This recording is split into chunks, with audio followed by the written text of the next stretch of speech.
Welcome and thank you for checking in at the Inner Game of Change podcast, where I focus on exploring the multi-layers of managing organizational change.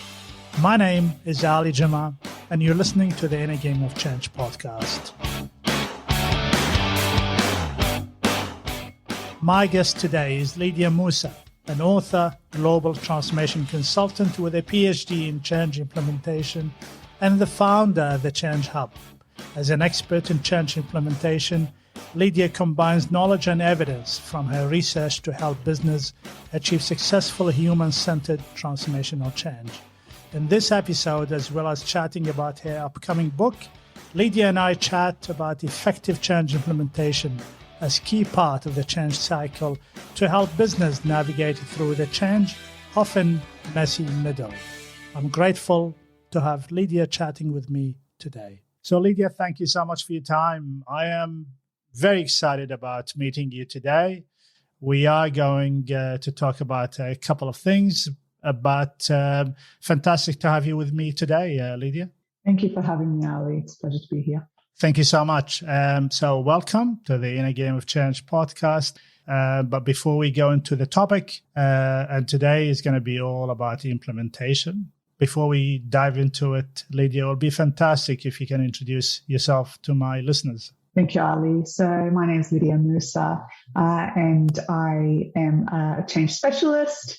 I've been working in change for over 10 years, and I've done my PhD in change implementation, in the implementation of innovation in healthcare practice. And from the research that we did, I found that there was a lot of, commonalities for healthcare in terms of the strategies, because we're dealing with humans in any industry, which we were able to apply across the various industries. So I also run a business which is called the Change Hub, and the aim of that is to help with training around change, as well as facilitating change, the co-design of change, as well as a change platform as well, which has a whole bunch of change resources for change specialists. So that's me in a nutshell, I guess.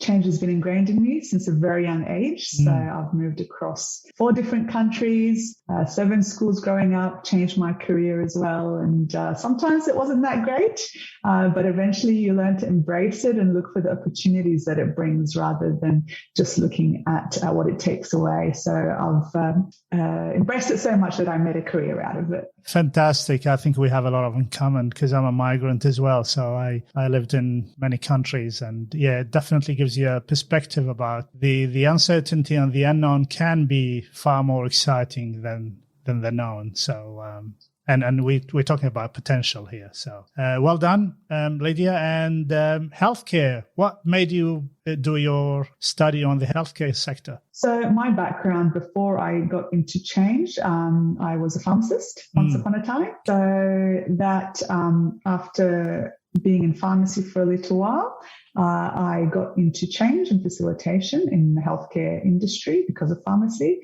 and was offered to do a scholarship for my PhD in pharmacy practice. Wonderful. So I looked at all of healthcare, but again, as I mentioned, the strategies were so streamlined that now I also teach the change aspect in the MBA at UTS as well, the executive MBA. So it applies anywhere, as we know. Change managers can go from one industry to another.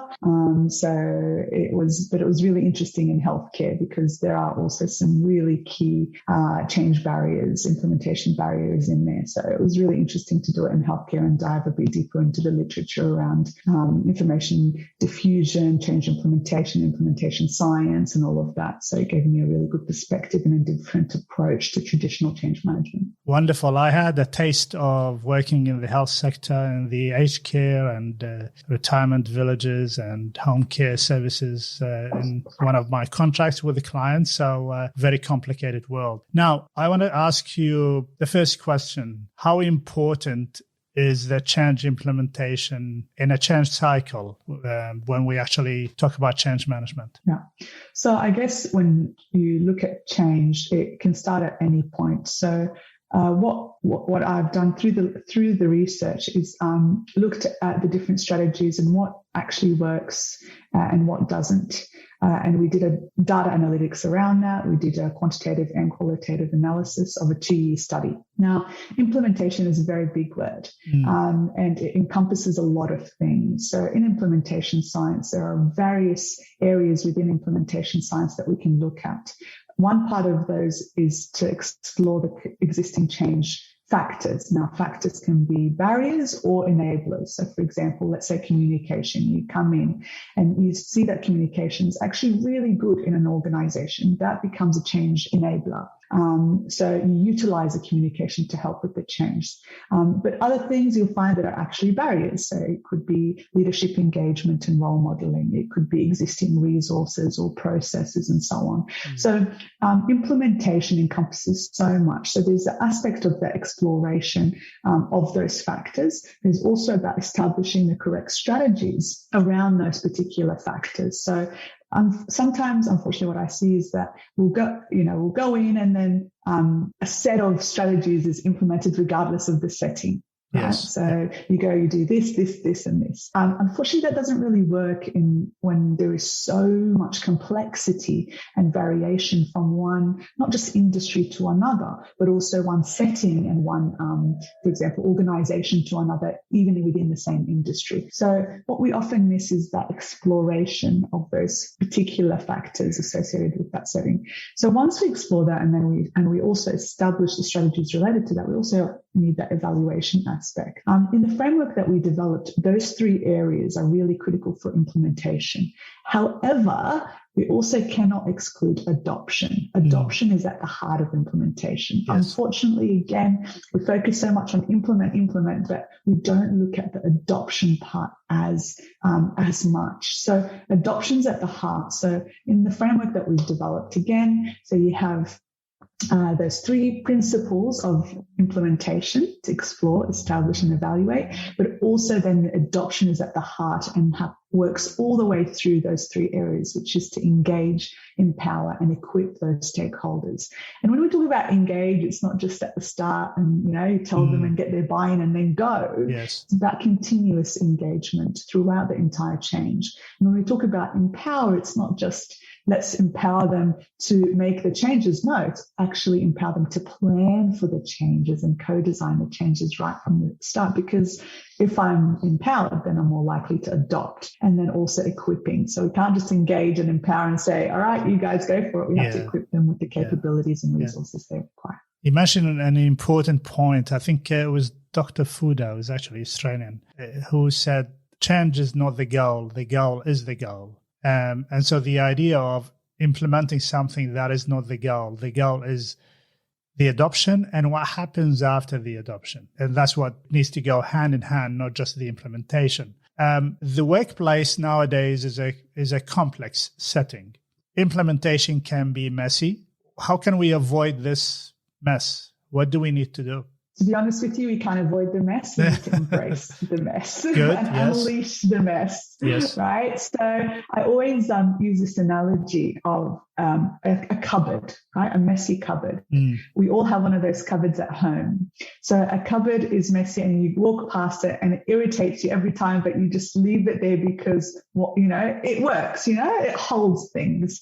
So eventually there comes a point where you're like, I've had enough, or maybe you're moving out and you have to.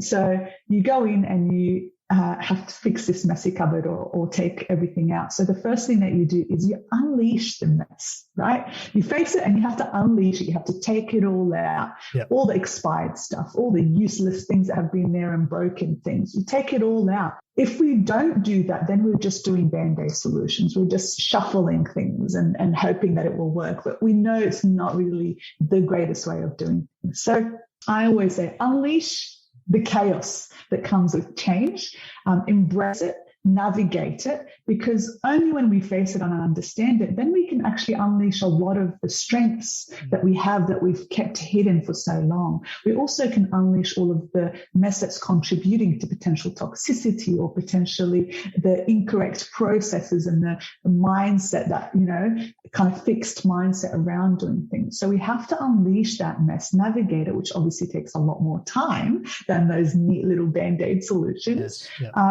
But in order for us to do that, we really need to be able to face it and make the time for it and be open to what comes out, because sometimes we're not going to be happy with what comes out, but we have to just be able to deal with it, be transparent enough with our people to say, you know what, this is what we're faced with. So how do we then navigate it and work towards that goal that you mentioned? So unleash the mess, I say. and that transparency is really critical, because we don't have all the answers. We've got a fair idea about where we want to go. But as long as we let the business or the stakeholders know that it's not going to be a linear process, they might be, the middle is always going to be messy. However, with the messiness, what we promise is that we will work together, we will offer the support. These are the things that are actually within our control. If you want to go from A to B in your car, you will know the A, you will know the B and your final destination, but there will be U-turns, there will be traffic jam, there will be lots of things on the way, which you can't really, factor in. Even with the best change impact analysis, there's always going to be, in fact, I've read an article that there are impacts and consequences of a change that you won't see until probably 12 to 24 months down the track. So nobody will see that. But you just mentioned the word transparency, and that is really critical when we plan and design our change plans.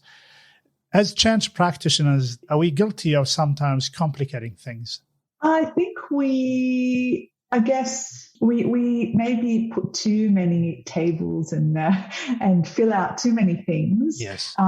Whereas what we could potentially be doing is actually that engagement, empowerment, and equipping at that time. So Sure.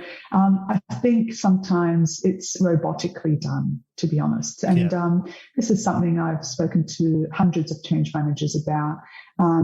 It's sometimes it's done for the sake of doing an impact assessment or a change plan or a training plan.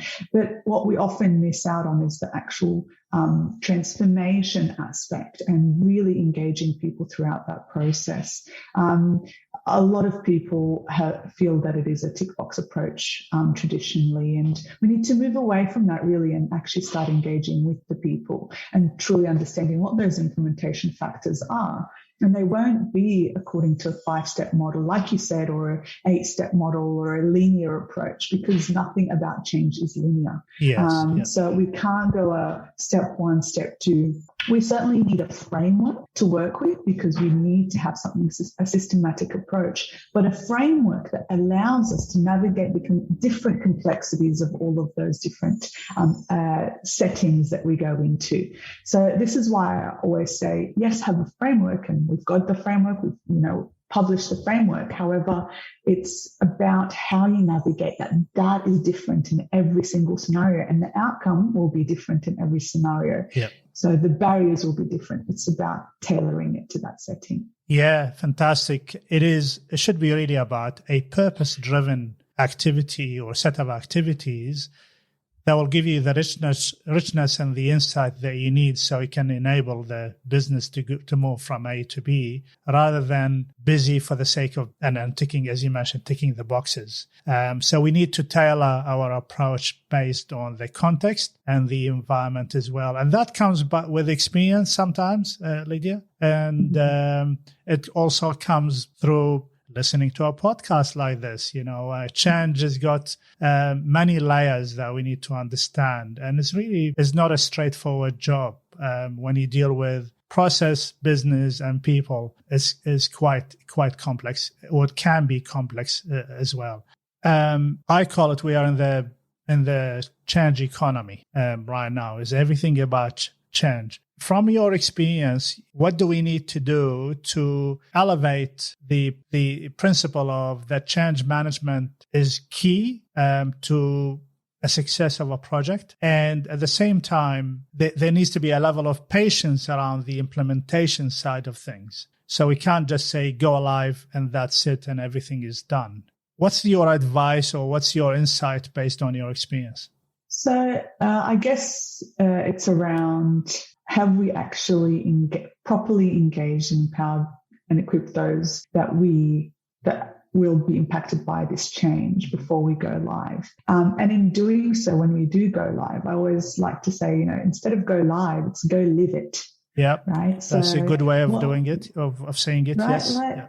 go and utilize the people instead of having this go live and then that's done, you're out. It's actually go live it with the people. What is their feedback? What works? What doesn't? And this goes really well with agile methodologies where it's iterative. You have the feedback loop. You have that engagement and that really making sure the right people understand what's happening and also are involved in bringing that change to life. So I'm always because let's be serious. What is, I'm sure, well, they say 70% of projects fail, and that statistic is still true till this day. If not, I don't know how truthful, actually. How, but like, let's, in most of the projects that you might have worked on, or anyone that has worked on, how much has it actually, been implemented on that go live day and with no issues thereafter? It's very, very minimal, but the way to avoid that is to make sure that who is setting this go live date as well. Like, this is usually done at the start when there is nothing that has happened with the impacted stakeholders, right? So it's almost like, we have, and it's this saying of, build it and they will come. No, get them to build it and they will stay. Right? Yeah. Because that's the issue. Like, someone sets these timeframes and these budgets without taking into consideration the impacted stakeholders. And by then it's too late because it's gone live. And then they live it and it's like, it's not what we wanted. And so you go back to the drawing board. So it's really important, even if we're using agile methodologies or iterative processes, to make sure that all of the impacted stakeholders actually have a say and know what's going on early on. There's another concept that this ta-da moment, right? Ta-da moment, what that does to humans, us humans in the neuroscience, is that we fight, flee or freeze because we don't like surprises as part of our survival instincts. Yeah. So when you show me something at a go live that's I've never known or I've never been part of, or even if I knew a little bit about the impact assessment and the training, I haven't lived it yet. Yes. This gives that response. So just get people to really live it before set and forget. Go live it. That can be a title for a book, Lydia. So you mentioned a couple of things, and I completely agree. Look, research tells us a lot and experience tells us a lot that resistance does happen actually at the implementation stage. That's when your highest resistance happens. The go live it is not the goal, is actually what happens after. And the importance of a change manager having a seat at the table early in the piece to really navigate through, is that going to be a reasonable time for a go live date? Because it's usually driven by a business case and driven by the project management team. And that comes by experience and credibility that you build as a change practitioner. Whether the business will actually listen to you or not. Again, if you do the due diligence and find and show your evidence that moving a go live by 3 weeks will benefit the stakeholders, the business, and the adoption rate, then that's a lot of work, but it's actually worth doing it. That's correct. I know that you are writing a book. Well, actually, you probably finished, but I know you're going to publish a book. And I'm curious for my listeners to know about your book. Yes, so final bits of editing, and it's about to go to the publisher. So the book is called Navigating the Chaos of Change. Of course. So very appropriate, yes. The idea is that change is messy, and it's that's totally fine. So in the book, I explore the neuroscience of us as humans when it comes to change, as well as go through that framework and those principles with examples of real life scenarios of how that has worked, and also making sure that we understand things like implementation science, understand that it's not so linear, it's so multifactorial, and how to navigate that chaos essentially. So wonderful. Yes, it should be out in October. That's wonderful. And I'm pretty sure I'm going to have you back at some stage to talk about that particular book, and I look forward to reading it. So, but first things first, it's fantastic effort and well done. I can't imagine the effort that goes into writing a book. So, One last question I want to ask you, and we are coming to the end of the podcast, Lydia, and I'm enjoying the conversation. What is your advice to the current change practice community? So for me, it's, less management and more facilitation. I know it's in the title, which is unfortunate, change manager, but to think of ourselves as facilitators, practitioners and facilitators, but facilitation gives you the idea that and the skill to facilitate whatever comes. So you become more flexible, you become more tailored, you really truly listen and facilitate according to the needs of that environment instead of managing or trying to control. Because again, when we talk about chaos, we can't manage or control that chaos, but it's about navigating and facilitating it. Think of it, going from the street directory, where it's follow this, to a sat nav, right? Yes. It's much more dynamic. It's much more flexible. It takes into consideration the roadblocks and reroutes you. So really we need to adopt that mindset as change practitioners and to become more facilitative and really do what we're meant to be doing, which is the people aspect of change, right? And stop turning ourselves into managing or, people managing and ticking those boxes. That's probably the biggest thing that I can definitely, and use a framework rather than a step-by-step approach, because again, frameworks by nature are much more dynamic and you are able to tailor them according to the setting. Fantastic. The sat nav is a fascinating thing. Especially when it does recalibration and rerouting. And that's actually the closest science. And I was reading an article a few months ago that even the motivational speakers talk about the sat-nav in terms of creating a mindset that can adjust and adapt to the current environment. And the sat-nav is the closest to somebody who can really call themselves adaptive. You also mentioned that we need to move away from management to facilitation. I would think we need to move away from management to enabling. So I'm an enabler of change. I'm also an influencer and a relationship builder because only through building the relationships, then you can have a point that people can listen to and actually can heed as well. And the idea of using a framework is fantastic because it's messy and step by step is not going to cut it. I mean, you can have a go, but the outcomes will be very ordinary, which will contribute to the misconception sometimes about change management that we're not adding a lot of value that we claim we are adding. Mind you, the I don't know about your experience, but my experience is that businesses are getting the sense of the value of change management now. Way better than before. I also believe that 70th, that projects actually fail. I'm just not too sure how accurate that number is. I think workplace nowadays is probably far more open to accepting changes. Maybe again because of COVID, maybe because we are making an impact on the market. I've got absolutely no idea what that is. But from my experience is that businesses are slightly more open now to accepting changes. It's our role to enable them to move, as you said, through the sat-nav and all of that. So it's been a pleasure having you, Lydia, in my podcast. How would people reach out to you? Thank you, Ali, for having me. And I guess my website is thechangehub.com.au, or they can connect on LinkedIn as well, Lydia Moussa. And again, thank you for having me. It was a pleasure to speak with you. And looking forward to catching up again. Fantastic. And thank you again for being my guest at the Inner Game of Change podcast. Lydia, until next time, stay well and stay safe. Thank you. Thank you. Hi everyone, I hope you enjoyed listening to this episode. To know more about my guests and this podcast, check the innergameofchange.com.au website and remember to subscribe. I can't wait to share with you my next episode. Until then, stay well and stay safe.